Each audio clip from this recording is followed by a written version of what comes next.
Pessoal, essa é a nossa segunda aula. Essa segunda aula ela está mais curtinha, mas não quer dizer que o conteúdo dela seja menos importante, né?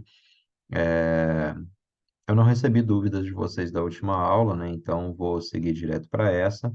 E essa visa discutir principalmente o conceito de democracia, né? Esse conceito de democracia, ele é muito importante para a compreensão daquilo que nós chamamos de políticas públicas, tá? Colocando em tela cheia aqui. Bom, por que que isso tem uma relação direta com a política pública? Porque a política pública visa solucionar problemas, né, que afetam a vida da população.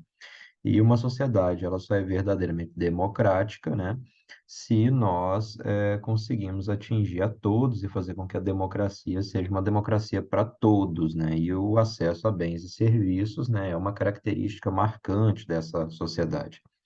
Então, por isso que está demarcado aqui hoje como democracia, políticas públicas e o controle da pobreza, né? Então, a democracia é um sistema de governo no qual todas as pessoas têm o direito de participar nas decisões políticas, né? Nesta apresentação, nós vamos discutir a relação entre a democracia, as políticas públicas e o controle da pobreza. Esse conceito, ele não é novo, né? Ele vem lá desde a Grécia Antiga, e ele foi mudando muito ao longo do tempo, né? O conceito de democracia grega, ele tinha algumas características peculiares, não dá para dizer exatamente que era uma democracia mais evoluída do que a nossa, porque as mulheres, por exemplo, não eram reconhecidas enquanto cidadãs, né? Os gregos tinham escravos, então também não é como algumas pessoas dizem. Em alguns pontos era bastante interessante, né? Mas ele é um sistema político, então, no qual o poder é exercido pelo povo, né, por meio das eleições e participação política. Então, o alicerce, né, de uma sociedade justa e igualitária. Onde que está a questão da justiça aí? Quando a gente pensa em alguém que vai ser candidato, normalmente nós vemos muitos candidatos políticos se elegendo e aqueles que têm o maior poder financeiro, eles tendem a levar vantagem nesse processo. Ao mesmo tempo, o voto ele é exatamente igual para todas as pessoas, independente do tamanho da conta bancária ou do número de posses, né, que esses indivíduos têm, todos os votos vão ter exatamente o mesmo valor dentro dessa sociedade democrática e todas as pessoas deveriam, né, ter o acesso e ter o direito de exercer esse direito, tá bom? Continuando, aqui tem um ponto bastante importante, né, porque nós vivemos numa sociedade democrática de característica republicana. O que que isso significa, então? Que toda a educação, todo o sistema deveria agir no sentido de fazer perpetuar esse valor.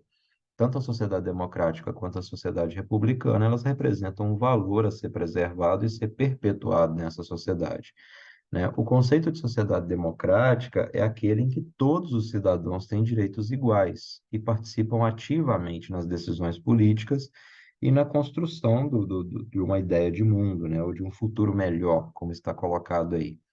Nessa sociedade, existem mecanismos de controle social e também de expressão da democracia, né? O controle social, ele é essencial para a expressão plena da democracia. A Constituição Federal, por exemplo, garante o direito dos cidadãos de participar ativamente no controle das políticas públicas e também define aquilo que é o próprio direito do cidadão nessa sociedade, embora haja muita discussão a respeito disso.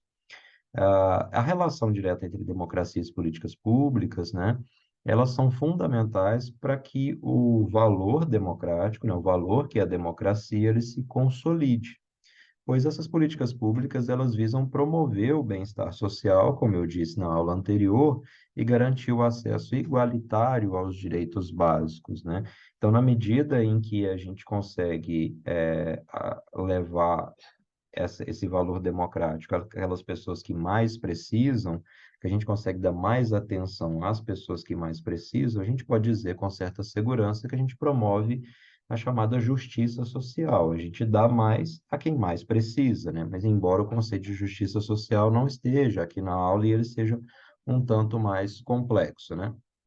Nesse aspecto, as pessoas pobres, né, poderiam ser definidas como aquelas que mais precisam, né? E as políticas públicas, nesse caso, elas que vão desempenhar um papel crucial no controle da pobreza, né, ao promover a igualdade de oportunidades e criar condições para a superação da desigualdade social. Às vezes, uma política pública só, ela não é suficiente. Vamos pensar, por exemplo, na educação pública, né?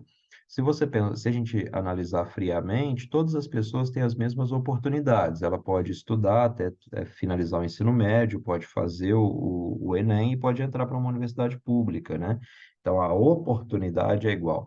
Mas quais são as condições para que esse sujeito permaneça na escola, principalmente se ele é de uma família pobre, periférica, onde ele tem que começar a trabalhar muito cedo para ajudar no orçamento familiar?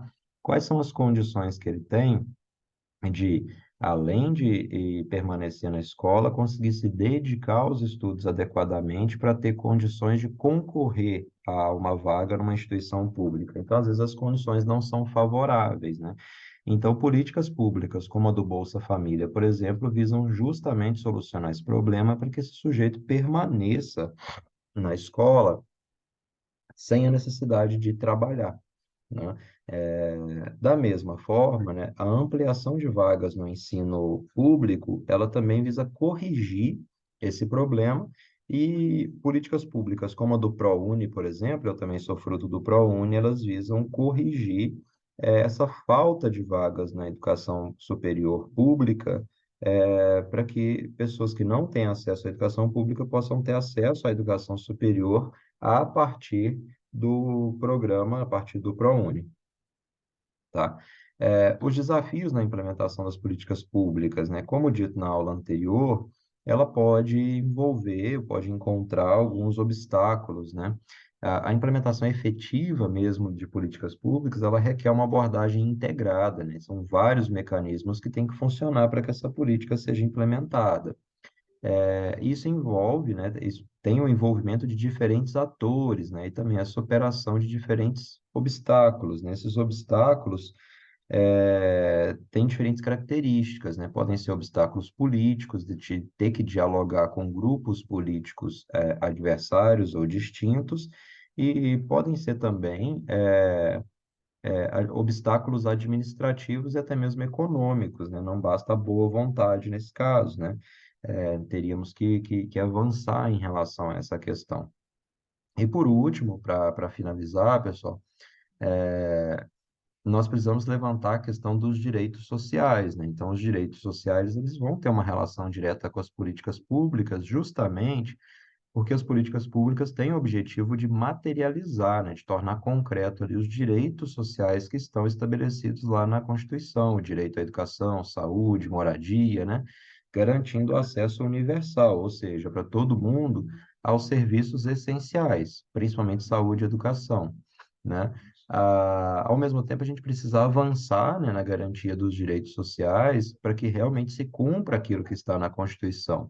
Ao longo do tempo, por exemplo, as políticas públicas têm contribuído para a expansão e o aprimoramento dos direitos sociais, promovendo um cenário, né, que a gente pode dizer que é mais justo e igualitário, corrigindo defasagens ou corrigindo o que a gente poderia chamar de injustiças, né? Quais que são os desafios que se apresentam no futuro, né? Que apesar dos avanços, ainda existem desafios a serem enfrentados, né, na plena garantia dos direitos sociais e no controle efetivo da pobreza, né? A gente vê que ainda existem pessoas pobres, né? A extrema pobreza, assim, ela foi, de certa forma, um pouco superada no país, apesar de a gente ainda encontrar situações desafiadoras, mas ela ainda é um problema, né? É necessário uma constante busca, né, por melhorias e mudanças estruturais para promover uma sociedade mais justa. Aqui vale ressaltar que às vezes nós criticamos muito determinados programas sociais, determinadas políticas públicas, como se elas fossem 100% ruins. Se elas têm limitações, né, a etapa de avaliação das políticas públicas serve justamente para encontrar essas limitações, encontrar essas fragilidades e superá-las, né? E não condenar uma política pública porque ela tem alguma falha. Se fosse assim, né, se a primeira versão de qualquer coisa tivesse que ser perfeita, talvez nós não tivéssemos muitas implementações por aí, né? Os nossos próprios projetos pessoais não seriam tão bem sucedidos assim, né? mas que tudo na nossa vida requer aperfeiçoamento, ok? Como vocês não estão presentes hoje, né, então eu vou novamente falar para que vocês coloquem lá as dúvidas, né, que vocês tenham e que vocês possam, para que a gente possa estar avançando também na compreensão dessas questões, tá, pessoal? Podem ficar à vontade, podem entrar em contato comigo quando vocês quiserem, ok? Até mais.